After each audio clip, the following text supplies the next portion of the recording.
Jupiter कर्क राशि में 2 जून 2026 को ट्रांसिट हो चुका है, जिसकी ऑलरेडी मैं वीडियो बना चुकी हूँ सारे असेंडेंट और सारी राशियों की। लेकिन एक बहुत इम्पॉर्टेंट चीज़ है कि जैसे ही जुपिटर का ट्रांसिट कर्क राशि में हुआ है, जुपिटर जो कि राहु पे दृष्टि दे रहा था, इस वक्त राहु अकेला है और अब राहु 5 महीने के लिए अकेला होगा। मतलब उस पे किसी भी शुभ ग्रह की दृष्टि नहीं होगी। राहु जो डॉन है, कुंभ राशि को अपनी राशि मानता है, इसमें काफ़ी स्ट्रॉन्ग हो जाता है और उसके साथ साथ शतभिषा नक्षत्र जो राहु का खुद का नक्षत्र है, तो डेफिनेट बात है कि अपने नक्षत्र में वो ज़्यादा कंफर्टेबल होता है। उसकी खुद की राशि और खुद का नक्षत्र, तो यहाँ पे राहु जो है वो फुल फॉर्म में अपने काम करेगा। और अब इस वक्त देवगुरु बृहस्पति की शुभ दृष्टि भी राहु को नहीं है, जो कि नियंत्रण रखेगी राहु। आज हम इस वीडियो में बात करेंगे इस खूबसूरत और महापरिवर्तन की, जो कि ट्रांजिट में हो रहा है, हो चुका है इनफैक्ट राहु का। और उसके साथ साथ 30 जून को राहु धनिष्ठा नक्षत्र में आ जाएंगे। तो इस वीडियो में हम बात करेंगे कि सभी राशियों, सभी असेंडेंट पे राहु का ये जो अकेला कुंभ राशि में रहना क्या इफेक्ट करेगा सभी राशि और सभी असेंडेंट के लिए। और एक बहुत इंपॉर्टेंट चीज़ है कि देवगुरु बृहस्पति के जाते ही हर व्यक्ति को अलर्ट होना बहुत ज़्यादा ज़रूरी है। आप जो काम कर रहे हैं उस पर अलर्ट रहिए, सावधानी बरतिए, क्योंकि राहु अपने फुल फॉर्म में यहाँ पे शैतानी करेगा। अनियंत्रण छाया ग्रह जो कि डॉन की तरीके से अपनी सारी एनर्जी को फुल फॉर्म में यहाँ पे वो प्रस्तुत करेगा। डेफिनेट बात है कि राहु इस समय स्वतंत्र हो चुका है और अपनी पूरी मर्जी से अपना सारे काम जो है वो करके सबको दिखाएगा। राहु कुंभ राशि में एक्चुअली किस तरीके की एनर्जी देता है, कैसा काम करता है, इसकी मैंने ऑलरेडी वीडियो बनाई हुई है। आप डिस्क्रिप्शन में मैंने लिंक दिया हुआ है, आप उससे देख सकते हैं अगर आप जानना चाहते हैं विस्तार पूर्वक कि राहु कुंभ राशि में किस तरीके का काम करता है और किस तरीके की एनर्जी जो है वो प्रोवाइड करता है। उससे आपको क्लैरिटी थोड़ी और ज़्यादा मिल जाएगी। अब देवगुरु बृहस्पति जो कि देवों के गुरु हैं, और वो राहु को जब देखते हैं तो उसको नियंत्रण करके रखते हैं। एक वो शैतान बच्चा होता है ना, जिस पे अगर उसकी गुरु की दृष्टि हो, टीचर की दृष्टि हो, तो वो थोड़ी शैतानी कम करता है। लेकिन यहाँ पे देवगुरु बृहस्पति तो कर्क राशि में उच्च के होके जा चुके हैं, तो राहु पे उनकी दृष्टि नहीं होने की वजह से राहु का जो इंटेलेक्चुअल फॉर्म है, जो आउट ऑफ द बॉक्स सोचने का फॉर्म है, भ्रम पैदा करने की चीज़ें हैं, वो और ज़्यादा इन्हांस होगी। देवगुरु बृहस्पति जब राहु को देखते हैं तो वो नियंत्रण कुछ इस तरीके से करते हैं कि वो राहु को दृष्टि देते हैं, राहु को ज्ञान प्रदान करते हैं, जिससे राहु कोई भी अनैतिकता वाले काम नहीं करता है। इनफैक्ट अपने कर्मों को जो है वो सोच समझ के काम करता है कि उसके कर्म खराब ना हो, या किसी भी व्यक्ति। लेकिन जब राहु अकेला होता है तो उसे किसी चीज़ की कोई परवाह नहीं होती है, उसे कोई फर्क नहीं पड़ता किसका क्या नुकसान हो रहा है, उसको जो चीज़ करनी है तो वो तो उसने करनी ही है। राहु जो एक छाया ग्रह है, अनियंत्रण इच्छाएं, महत्वाकांक्षाएं, इन सब का प्रतीक है। उसका कोई शरीर नहीं होता, इसलिए राहु के अंदर अस्थिरता हमेशा देखी जाती है। राहु जो है ना, वो उस पर कोई नियंत्रण नहीं कर पाता है तब वो भौतिक जीवन, माया, इन सब चीज़ों में ना अंधाधुन जो है उसकी स्पीड बढ़ती है। उसको बहुत सारी चीज़ें चाहिए, उसका पेट कभी भरने वाला नहीं होता है, क्योंकि राहु का सिर्फ सर है। उसको नहीं पता कि उसको कोई रोक करने वाला है, उसे कहीं पे नियंत्रण करना है, उसको हर चीज़ चाहिए और पूरी चीज़ें चाहिए। तो यहाँ पे राहु को कंट्रोल करना बहुत ज़्यादा इम्पॉर्टेंट हो जाता है। जुपिटर की दृष्टि उसको मार्गदर्शन देती है कि जो वो इंटेलिजेंट है, उस इंटेलिजेंस को किस तरीके से कहीं सही जगह यूटिलाइज करना। लेकिन जब जुपिटर नहीं होते हैं तो राहु अपनी मर्जी चलाता है। जुपिटर एक दिशा देते हैं राहु को, एक प्रॉपर तरीके की रास्ता बताते हैं, उसका विजन क्लियर करते हैं। लेकिन जब जुपिटर नहीं होता है तो वो एक शरारती बच्चा जिसके सामने बहुत सारे खिलौने हैं और अब वो शैतानी करने के लिए पूरी तरीके से रेडी है। अब उसको कोई रोकने वाला नहीं है, कोई टोकने वाला नहीं है, और उसको ये भी समझ नहीं है कि वो शैतानी करने से उसका क्या नुकसान हो सकता है, क्योंकि उसके अंदर विवेक नहीं है। सबसे ज़्यादा इम्पॉर्टेंट चीज़ ये है कि राहु सूर्य और चंद्रमा को दुश्मन मानता है। तो यहाँ पे ना, जिनको वो दुश्मन मानता है उनके साथ अपनी दुश्मनी दिखाएगा, और जिन लोगों को अपना दोस्त मानता है, जैसे कि मरकरी, वीनस, इनको वो अपना मित्र मानता है, तो इनके साथ वो मित्रता करेगा। और उसके बाद जुपिटर तो देवगुरु हैं, तो जुपिटर के साथ वो न्यूट्रल रहता है। शनि की खुद की राशि को अपना राशि मानता है, वहाँ भी न्यूट्रल रहता है। मंगल से वो कंट्रोल होता है, लेकिन मंगल की दृष्टि पड़नी चाहिए राहु पे। तो यहाँ पे राहु किसी भी तरीके की कोई भी रिस्ट्रिक्शंस में नहीं है, और बिना रिस्ट्रिक्शन के वो पूरी तरीके से फुल फॉर्म में अपना काम करने वाला है। राहु को तो सिर्फ एक देवगुरु बृहस्पति ही रोक सकते हैं, और अब वो यहाँ से जा चुके हैं।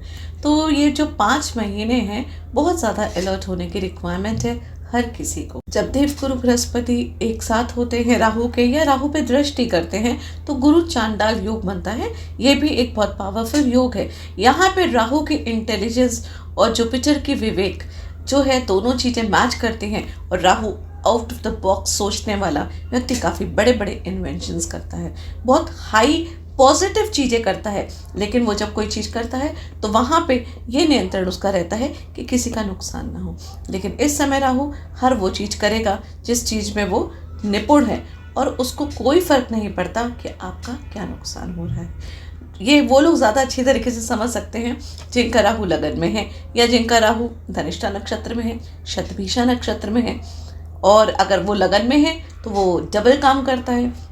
ऐसे लोगों के मन में एक काइंड ऑफ अ भ्रम हमेशा रहता है। उनकी एक्सपेक्टेशन इतनी हाई रहती हैं अपने आप से, उनको ऊंचा पद चाहिए, उनको आगे बहुत बड़ा अचीवमेंट करना है, और इसी तरीके की जो मंशा होती है, इच्छा होती है, ये जीवन भर उनके मन में हमेशा एक अभाव रहता है, क्योंकि वो जितना भी आगे बढ़ते जाते हैं वो सेटिस्फाई नहीं हो पाते हैं। ये राहु की क्वालिटी होती है। एग्जैक्टली उसी तरीके का टाइम जो है वो अब ये आ रहा है और आने वाला है, स्पेशली 30 जून के बाद जब राहु धनिष्ठा नक्षत्र में आ जाएगा।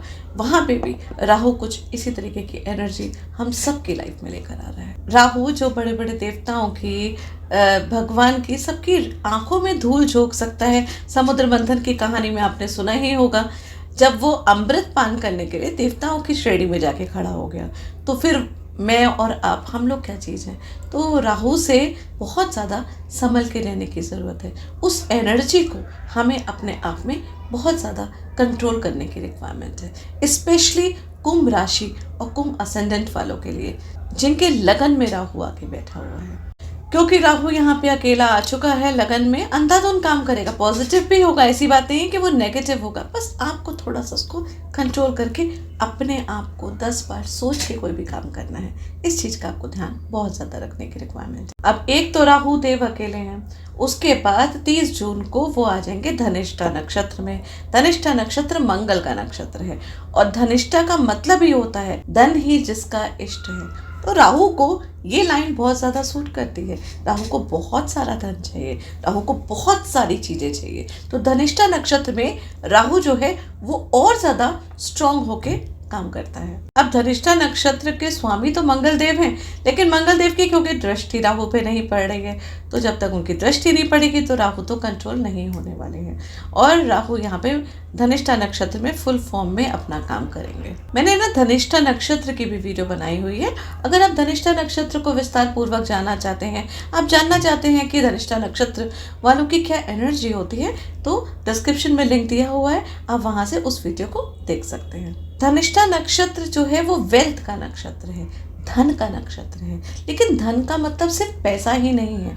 धन का मतलब ये नक्षत्र ज्ञान का नक्षत्र है, भोजन का नक्षत्र है, संपत्ति का नक्षत्र है, समृद्धि का नक्षत्र है, और राहु को यही सब चीजें तो चाहिए हैं। जिस प्रकार ये नक्षत्र धन देता है, संपत्ति देता है, समृद्धि देता है, उसी तरीके से एक और चीज है इस नक्षत्र में, ये बड़ी बड़ी पोजीशंस, बड़े बड़े स्कैम्स। इसी के साथ धनिष्ठा नक्षत्र के अंदर एक और बहुत हाई एनर्जी होती है कि वो दूसरों के फेम को, दूसरों के पोजीशन को, दूसरों के अचीवमेंट को कब्जा भी कर सकता है, मतलब हाथ से छीन भी सकता है। इसी वजह से ये नक्षत्र राहु से काफी रेजोनेट करता है, क्योंकि राहु का भी तो यही काम है। राहु स्वयं दूसरों के इन्फ्लुएंस और लाइमलाइट को अपनी चीज मानता है, और हर वक्त दूसरों की एनर्जी को सक करना और खींचने में तत्पर रहता है, और डेफिनेट बात है किसी के नियंत्रण में रखता नहीं है। तो धनिष्ठा नक्षत्र में जब राहु आएगा तो ये फेम का, अबंडेंस का, एक अलग तरीके की शक्ति रूप जो है वो राहु को यहाँ पे प्रदान होगी। राहु को डेफिनेट बात है, सबसे ज्यादा क्या चाहिए, यही तो चाहिए। यहाँ पे ना व्यक्ति की नेम, फेम और बहुत सारी चीजें अचीव करने की और एक्स्ट्रा एफर्ट करने की और उसको अचीव करके उस पदवी तक पहुंचने की एक काइंड ऑफ अ क्रेविंग वो स्टार्ट हो जाती है। और ये खाली मेरे कुंडली में नहीं, आपकी कुंडली में नहीं, हम सब की कुंडली में इस चीज़ का इफेक्ट पड़ेगा। हाँ, जिन लोगों की दशा या अंतर्दशा चल रही हो राहु की, या जिनका खुद का राहु धनिष्ठा नक्षत्र में बैठा है, उनको ज़्यादा इफेक्ट पड़ेगा इस चीज़ का। और जिनका लगन में राहु चाहे नेटल चार्ट में बैठा हुआ है या फिर ट्रांजिट में लगन में आया हुआ है, उन लोग की लाइफ में बहुत ज़्यादा इफेक्ट आएगा।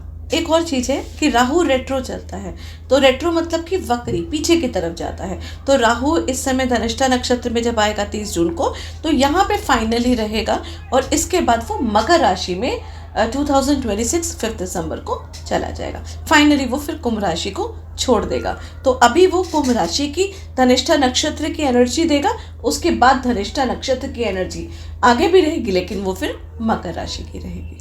यहाँ पे आप देखिएगा कि जो लोग real estate, long term asset और टेंजिबल वेल्थ से जुड़े हुए हैं, उनको बहुत ज़्यादा इफेक्ट जो है वो देखने को अपनी लाइफ में मिलेगा। In fact emotional intelligence, public influence और लाइफ के बड़े बड़े बदलाव में आप देखिएगा, जो आप स्मूथली हैंडल कर रहे थे, आप उसमें देखिएगा कि आपके अंदर एक अलग तरीके का ब्रेवरी आएगी, आपके अंदर एक अलग तरीके की क्षमता आएगी कि हर व्यक्ति के, इंसान के अंदर एक एनर्जी जो है वो बूस्ट होगी जब राहु धनिष्ठा नक्षत्र में आएगा। साथ ही यहाँ बड़े बड़े एक्सपेरिमेंट्स, बड़े बड़े इन्वेंशंस, बड़े बड़े प्रोजेक्ट्स भी होंगे और उनकी भी शक्ति जो है वो काफ़ी ज़्यादा बढ़ेगी। राहु के धनिष्ठा नक्षत्र में जाते ही networking, communication skills, commercial agility और ज़्यादा इन्हांस होगी। मीडिया और एंटरटेनमेंट फील्ड में आप देखिएगा कि जो लोग हैं वो बहुत ज़्यादा नाम कमाएंगे और उनकी लाइफ में एक बहुत भारी पॉजिटिव टर्निंग पॉइंट जो है वो देखने को मिलेगा। दुनिया में इनोवेशंस, होप, नए अवसर और प्रॉफिट ट्रेंड्स जो हैं वो काफ़ी ज़्यादा बढ़ेंगे। स्टॉक मार्केट में भी बहुत ज़्यादा अप्स डाउन्स जो हैं वो इस वक्त देखने को मिलेंगे। पब्लिक अटेंशन, करिश्मा, क्रिएटिविटी, नरिशमेंट, इमोशनल रिदम और धन के आनंद लेने की जो क्षमता है वो हर व्यक्ति की बढ़ जाएगी। मतलब यहाँ पे ना व्यक्ति धन कमाने के पीछे तो भागेगा ही, अचीवमेंट के पीछे तो भागेगा ही, लेकिन वो अपने सुख के पीछे भी ज़्यादा भागेगा, उसका आनंद लेने के पीछे भी ज़्यादा भागेगा जब राहु धनिष्ठा नक्षत्र में आएंगे। यहाँ पे लीडरशिप क्वालिटी बढ़ेगी। आप देखिएगा इस ट्रांजिट में आपको फेम के नए मौके मिलेंगे, वेल्थ अट्रैक्ट करने के भी आपके नए मौके मिलेंगे, नेटवर्किंग, कम्युनिकेशन में ज़्यादा ग्रोथ देखने को मिलेगी। लेकिन एक बात ये भी है कि यहाँ पे ग्रीड, शॉर्टकट, लालच, अनएथिकल गेन्स, इन तरफ भी हर व्यक्ति का झुकाव होगा। इसी को हर व्यक्ति को कंट्रोल करना है, क्योंकि राहु है, उसको एथिक चीज़ों का कोई फर्क नहीं पड़ता, उसके लिए नैतिकता इम्पोर्टेंट नहीं रखती है। वो तो कहता है कि मैं भ्रम पैदा करूँगा, अब तुम अपने कर्मों को ठीक कर सकते हो तो कर लो। ये राहु का छल है, बस उस छलावे से हर व्यक्ति को बचना है। धनिष्ठा नक्षत्र जो है उसके अंदर एक क्वालिटी होती है, वो मटेरियल सक्सेस का एक कॉस्मिक चीट कोड होता है इसके पास। मतलब कि एक खाली कैनवस में भी वो एक प्रॉफिटेबल स्ट्रक्चर को, उसको बदलने की क्षमता रखता है और उसको आगे सेल करने की भी क्षमता रखता है। इसलिए चुनाव सिर्फ आपका होगा।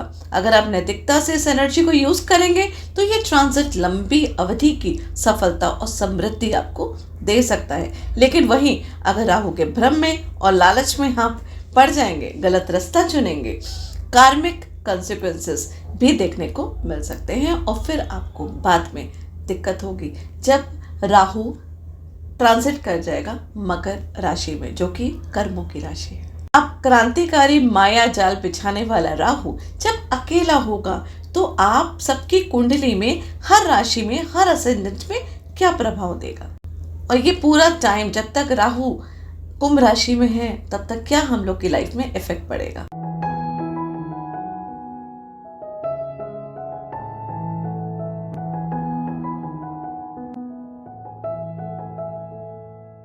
नमः शिवाय, स्वागत है आपका इस चैनल में। अगर अभी तक आपने चैनल को सब्सक्राइब नहीं किया है तो इसे सब्सक्राइब करिए, जिससे फ्यूचर में आने वाले वीडियोस का अपडेट आपको मिलता रहे।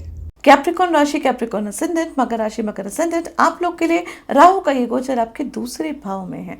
और दूसरे भाव में राहु देव जो हैं वो सेकंड हाउस आपके कुटुंब का होता है, आपकी वाणी का होता है, आपके संस्कार का होता है, परिवार का होता है, भोजन का होता है, आपके बैंक बैलेंस का होता है, आपकी फैमिली वैल्यूज़ का भी ये भाव होता है। और अब देवगुरु बृहस्पति की दृष्टि भी यहाँ पे 2 जून 2026 से 30 अक्टूबर तक नहीं रहेगी।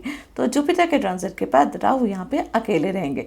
और राहु की भूख और राहु की इच्छा, इसको तो कंट्रोल करना इज़ नॉट ईजी। बहुत ज़्यादा अधिक प्रबल शक्ति जो है राहु यहाँ पे स्ट्रांगली दिखाएंगे, इसलिए बहुत सारी चीज़ों पे आपको अलर्ट रहने की रिक्वायरमेंट है। राहु सेकेंड हाउस में होने पे व्यक्ति के अंदर धन, स्टेटस, मटेरियल सक्सेस की, सिक्योरिटी की इच्छा बहुत ज़्यादा तीव्र बढ़ जाती है। मन में बार बार ये चीज़ें आती हैं कि मुझे और पैसा चाहिए, मुझे और स्टेटस चाहिए, फाइनेंशियल सिक्योरिटी चाहिए, मुझे ग्रोथ चाहिए। इस तरीके की इच्छा जो है आपके अंदर और ज़्यादा, राहु की भूख कभी ख़त्म नहीं होती है। और ये इच्छा गलत नहीं है, ये इच्छा अच्छी है, लेकिन राहु की एनर्जी थोड़ी ज़्यादा स्ट्रांग है क्योंकि यहाँ पे जुपिटर की शुभ दृष्टि नहीं है, तो विवेक नहीं है। इसलिए ऐसे में क्या होता है कि कभी कभी व्यक्ति शॉर्टकट्स ऑन अनएथिकल अप्रोच की तरफ अट्रैक्ट हो जाता है। तो आपको इस चीज़ के लिए बहुत ज़्यादा सतर्क रहने की रिक्वायरमेंट है। सेकेंड हाउस वाणी का भी होता है, और राहु कभी कभी जब यहाँ पे होता है तो व्यक्ति जो है वो व्यक्ति की वाणी में कटुता आती है, मैनिपुलेटिव कम्युनिकेशन वो करता है, हार्श स्पीक भी हो सकता है, बढ़ चढ़ के बात करता है, बातें थोड़ी ज़्यादा बढ़ा के बात करता है। और ये चीज़ें जो है ना, कई बार नॉर्मल तरीके से बात ना करके तोड़ मोड़ के टेढ़े मेढ़े ढंग से बात करता है। व्यंग कसने में व्यक्ति जो है बहुत ज़्यादा निपुण हो जाता है। तो ये परिवर्तन आपको देखने को मिलेगा अपने आप में, तो उस पर आपको काफ़ी ज़्यादा नियंत्रण रखने की रिक्वायरमेंट है। आप जो बोलेंगे ना, उसका सीधा प्रभाव ये समझ लीजिएगा कि आपकी रेपुटेशन पे, आपके रिलेशनशिप पे सीधा पड़ेगा। इसलिए बोलने से पहले सोचना बहुत ज़्यादा ज़रूरी है, चीज़ों को वेरीफाई करना बहुत ज़्यादा ज़रूरी है। कोई भी चीज़ अगर आप कहीं भी कोई कहानी बता रहे हैं या किसी को कुछ कह रहे हैं तो उसको अच्छे से वेरीफाई कर दीजिए, नहीं तो आपकी रेपुटेशन में प्रॉब्लम आ सकती है।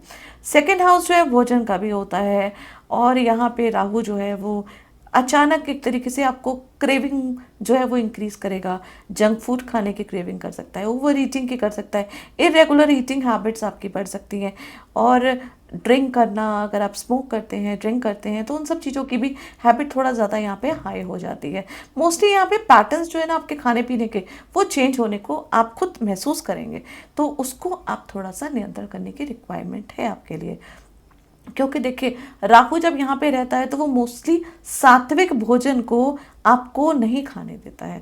तो आप थोड़ा सा आध्यात्मिक तरीके से होके, थोड़ा सिर्फ अपने लाभ के लिए या अपने फ़ायदे के लिए ना सोच के थोड़ा डिफरेंट तरीके से इस चीज़ का ध्यान रखेंगे, तो यहाँ पे राहु की नेगेटिव एनर्जी आपको नहीं मिलेगी।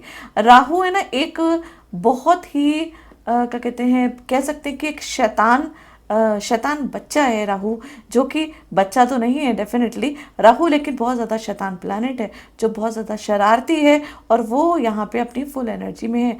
यहाँ पे ना ये प्लेसमेंट जो है ना पब्लिक स्पीकिंग के लिए भी है, तो किसी के ना उस बोलने का भी होता है। तो जो लोग टीचर्स हैं, सेल्स मार्केटिंग में हैं, कंटेंट राइटर हैं, पब्लिक स्पीकर्स हैं, उन लोगों को भी बहुत सोच समझ के अपनी वाणी को यूज़ करना है। राहु आपको ना बड़े ऑडियंस के सामने बोलने का साहस भी देगा, आपके अंदर हिम्मत भी देगा। आप देखिएगा यहाँ पे सिचुएशन होगी, कहीं कल को अगर आप हेजिटेट करते थे पब्लिक के सामने बोलने में, माइक के सामने बोलने में, तो यहाँ पे ना आपके अंदर एक अलग तरीके का करेज आएगा, आप वहाँ पे जाके बोलेंगे। लेकिन जो भी आप बोलें, जो भी बात करें, उसको अच्छी तरीके से पहले परख लीजिएगा, उसको अच्छी तरीके से जाँच लीजिएगा, उसके बाद बोलिएगा, जिससे कि आपके लिए पॉजिटिविटी आए, कोई भी नेगेटिव चीज़ आपकी लाइफ में ना आए। ये टाइम जो है ना इनकम के सोर्स को भी बढ़ाने का होता है, क्योंकि राहु यहाँ पे इनकम के सोर्सेस को बढ़ाता है, एक्सप्लोर करने में आपको हिम्मत देता है। तो आप देखिएगा कि हो सकता है आपके मन में है कि साइड बिजनेस करें, कहीं पे कुछ इन्वेस्टमेंट करें, फ्रीलांसिंग आप कर सकते हैं, डिजिटल प्लेटफॉर्म में आप जाना चाह सकते हैं, कंसल्टेंसी से, एजुकेशन से, ऑनलाइन एजुकेशन से भी ऐसे लोग जो अगर काम करते हैं तो उनके लिए काफ़ी बेनिफिट हो सकता है। या आप जो काम कर रहे हैं उसके साइड बाय साइड एक और काम आप स्टार्ट करेंगे, आप कहीं ना कहीं इन्वेस्ट करना चाहेंगे, क्योंकि यहाँ पे आपको लगेगा कि जो आप अर्न कर रहे हैं that is not sufficient for you, आपको और भी बहुत कुछ चाहिए। इस तरीके की भावना आएगी और राहु आपको करेज देगा वो सब चीज़ें करने के लिए। लेकिन बस जो भी आप करें अपॉर्चुनिटी को वेरीफाई करके ही करें।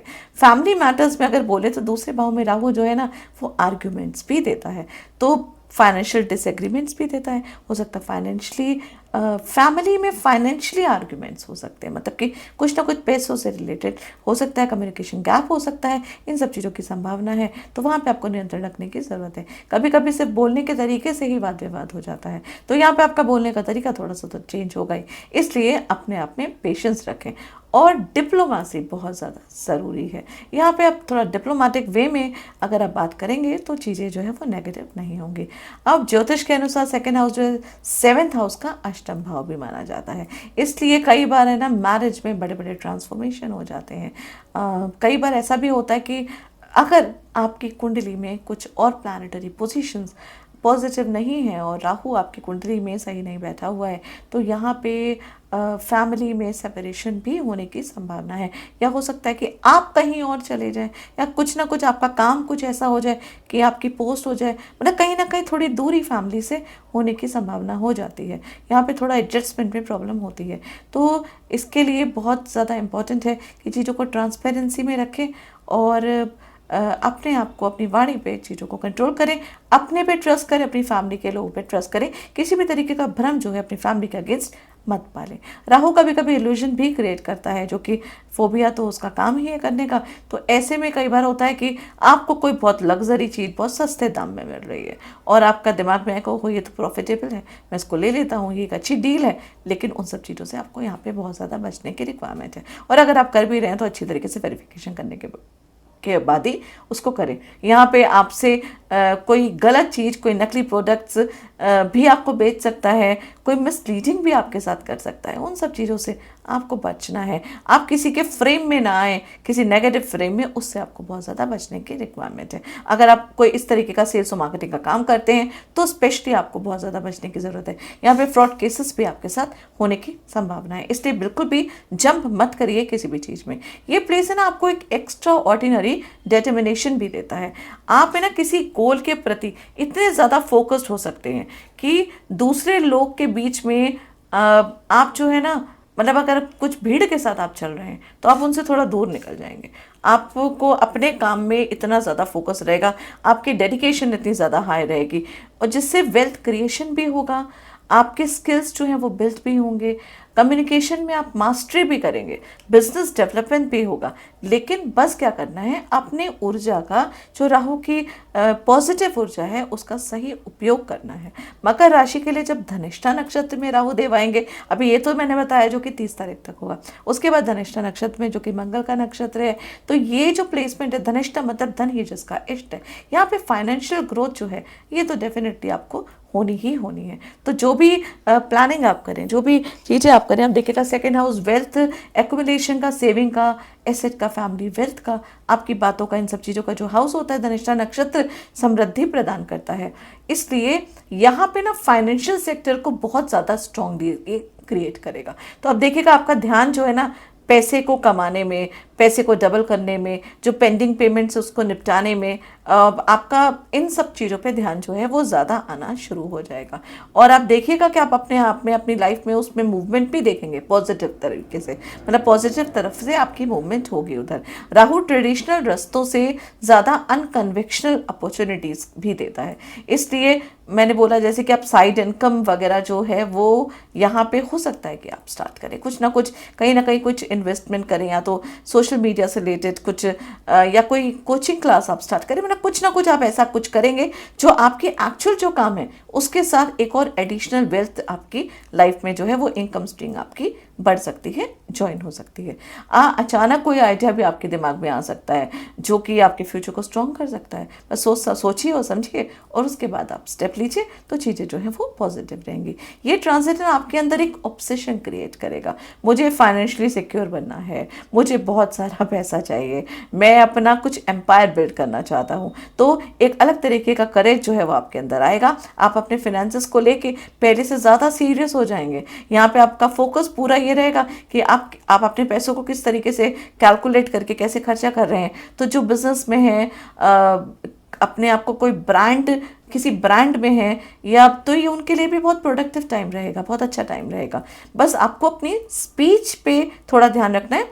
आपकी ना वाणी पे एक सुपर पावर आएगी और एक करेज आएगा, एक मैग्नेटिक, आप कह सकते हैं कि एक मैग्नेटिक पर्सनालिटी आपकी डेवलप होगी। यहाँ पे आप है ना इन्फ्लुएंशियल लोगों से मिल पाएंगे, आपकी बातें काफ़ी इम्पैक्टफुल होंगी। इसलिए बहुत ज़्यादा ज़रूरी है कि जब आप बात करें तो उसकी पुष्टि करने के बाद ही आप बात करें। जो लोग कोचिंग में है, टीचिंग में है, कंसल्टेंसी में है, कंटेंट क्रिएशन में है, पब्लिक स्पीकिंग में है, उन लोगों के लिए ये समय बहुत ज़्यादा अच्छा रहेगा। उनके कम्युनिकेशंस से इनकम जो है वो इंक्रीज होने की पूरी पूरी संभावना है। इसलिए किसी भी डील से नेगोशिएट कर सकते हैं आप इस समय, ये समझ लीजिए। तो अगर कोई मीटिंग वगैरह होती है आपके ऑफिस में, तो यहाँ पे आप आगे बढ़कर कोई भी काम कर सकते हैं और चीज़ें जो हैं वो आपकी कंपनी के लिए भी पॉजिटिव में रहेंगी अगर आप वहाँ पे स्टेप लेते हैं किसी भी चीज़ का, तो क्योंकि लोग आपकी बात से प्रभावित होंगे। सेकेंड हाउस में जब राहु होता है तब केतु अष्टम भाव में होता है, वो अष्टम भाव को एक्टिवेट करता है। तो रिसर्च में, अकल्ट में, astrology, numerology, tarot card reader अगर आप हैं, किसी हीलिंग में है, साइकोलॉजी में है, कोई पीएचडी कर रहे हैं कहीं पे, उन सब के लिए भी ये बहुत ही बेहतरीन टाइम रहेगा। उन लोगों के लिए भी फाइनेंशियल गेन का टाइम रहेगा। यहाँ पे नॉलेज जो है उसको आप बढ़ा सकते हैं और नॉलेज को बढ़ाने का एक तरीके का बहुत ज़्यादा स्ट्रॉन्ग योग यहाँ पे दिख रहा है आपका। सेकेंड हाउस का संबंध फाइनेंशियल सेटलमेंट से होता है, एक्युमुलेशन का होता है। तो अटका हुआ पैसा भी कहीं से आपको मिल सकता है। कोई पैसा जो काफ़ी टाइम से किसी ने दिया नहीं हो तो शायद हो सकता है कि अपने आप आके आपको वापस कर दे।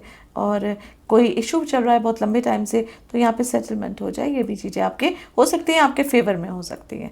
थोड़ा सा टाइम हो सकता है उस चीज़ के लिए लगेगा, क्योंकि अष्टम में केतु भी है, उसका भी इफेक्ट रहेगा, लेकिन आपकी चीज़ें जो हैं वो यहाँ पे आपके बेनिफिट में होंगी। इस ट्रांजिट का एक सबसे बड़ा लेसन है कि अपनी वर्थ को पहचानिए। बहुत बार ना मकर राशि वाले अपनी कैपेबिलिटी से कम चार्ज करते हैं, अपनी वैल्यू को अंडर एस्टिमेट कर देते हैं। तो है ना, अपने आप को समझिए, अपनी वैल्यू को समझिए, अपनी बेटर प्राइसिंग लगाइए, बेटर नेगोशिएशन करिए, अपनी सेल्फ वर्थ को जो है इम्पोर्टेंस दीजिए। जितना आप अपने आप को खुद को इम्पोर्टेंस देंगे, उतना ही यूनिवर्स आपको इम्पोर्टेंस देगी। इस चीज़ का हमेशा ध्यान रखिएगा। आप क्या हैं वो आप खुद अपने आप को जैसे प्रेजेंट करेंगे, वैसे ही लोग आपके साथ रिएक्ट करेंगे, वैसे ही वो आपके संग डील करेंगे। सेकेंड हाउस फैमिली का भी है, तो राहु कभी कभी यहाँ पे फैमिली में प्रेशर लेकर आता है, जो कि मैंने बोला। और जब यहाँ पे धनिष्ठा नक्षत्र में राहु आएंगे तो आपके कुछ पुराने मिसअंडरस्टैंडिंग भी जो है वो आगे बढ़ सकते हैं, कुछ कॉन्ट्रोवर्सीज भी हो सकते हैं, और ये भी हो सकता है कि कोई बहुत पुराने आपकी अनबन किसी अपने फैमिली में चल रही है, तो वो सब चीज़ें सॉल्व भी हो सकती हैं। लेकिन कहीं ना कहीं इश्यूज जो है वो तो बढ़ेंगे, इश्यूज आएंगे, ब्लास्ट होंगे और उसके बाद वो सॉल्व होंगे। तो रिलेशनशिप जो है हील होगा, और हील तभी होता है जब मन की बातें जो हैं वो बाहर आती हैं। तो यहाँ पे कुछ सिचुएशन ऐसी भी आपकी लाइफ में आ सकती है। यहाँ पे एक बात ध्यान रखिएगा कि धनिष्ठा नक्षत्र में चाहे राहु देव आते हैं तो आपको अपॉर्चुनिटी देते हैं, आपको नए नए तरीके सिखाते हैं, बट अनएथिकल कोई भी काम करने से आपको बचना है। अगर आप बचेंगे तो फाइनेंशियल ग्रोथ भी मिलेगी, वेल्थ एक्युमुलेशन भी होगा, न्यू इनकम के सोर्स भी बढ़ेंगे, स्ट्रॉन्ग नेगोशिएशन पावर भी आपके अंदर बढ़ेगी, फैमिली की सारे इश्यूज जो हैं वो हील भी होंगी। उसको सॉल्व करने के लिए आपको लेकिन बैठना पड़ेगा और आपको अपनी वाणी पे नियंत्रण रखना पड़ेगा। अपनी वाणी पे नियंत्रण रखेंगे तो आपको बहुत ज़्यादा बेनिफिट होगा। मकर लगन के लिए, मकर राशि के लिए ये टाइम जो है ना, धन वाणी दोनों की परीक्षा लेकर आ रहा है। जब राहु अकेला होगा, वो अपनी पूरी इच्छा से और पूरे पावर से आपको ये सब चीज़ें जो हैं वो करवाएगा। तो धन कमाना महत्वपूर्ण है, ये याद दिलाएगा, लेकिन उसके बाद और ज़्यादा अधिक महत्वपूर्ण है कि कोई भी काम जो भी आप करें उसका जो तरीका हो वो सही होना चाहिए। मतलब सही तरीके से अगर आप काम करें, नैतिकता से अगर आप काम करें, खाने पीने पे डिसिप्लिन रखें, फाइनेंशियल डिसिप्लिन, कुछ भी लेने से पहले वेरीफाई करें, बोलने से पहले 10 बार सोचें, मल्टीपल काम करने से पहले अच्छी तरीके से उनकी एक स्ट्रेटेजी बनाएं, उसके बाद उस काम को करें। थोड़ा डिप्लोमेटिक होकर काम करेंगे तो यहीं पे राहु की ऊर्जा का उपयोग धन जमा करने के साथ साथ अपनी वैल्यू और कैपेबिलिटी को बढ़ाने में आपका होगा। तभी इस अवधि का आप सही तरीके से पूरा फायदा उठा सकते हैं। अपनी वैल्यू को पहचानिए, धन और समृद्धि खुद ब खुद आपके पास आ जाएगी। तो this is all for Capricorn राशि एंड कैप्रिकॉर्न असेंडेंट। उम्मीद करती हूँ कि वीडियो आपको पसंद आई होगी। रेमेडीज के लिए राहु का बीज मंत्र करिए। राहु के बीज मंत्र का भी लिंक मैंने डिस्क्रिप्शन में दिया हुआ है, वहां से देख के कर सकते हैं, सुन सकते हैं। उसके साथ साथ दुर्गा सप्तशी का 700 बीज मंत्र का उच्चारण कर सकते हैं या दुर्गा सप्तशी का पाठ कर सकते हैं। इसके अलावा अगर आप ये जानना चाहते हैं कि पर्सनल आपके नेटल चार्ट में इस राहु की एनर्जी का इस टाइम आपके लिए क्या बेनिफिट होगा, तो नीचे दिए गए नंबर से आप संपर्क कर सकते हैं। जुड़े रहिए इस चैनल से। धन्यवाद।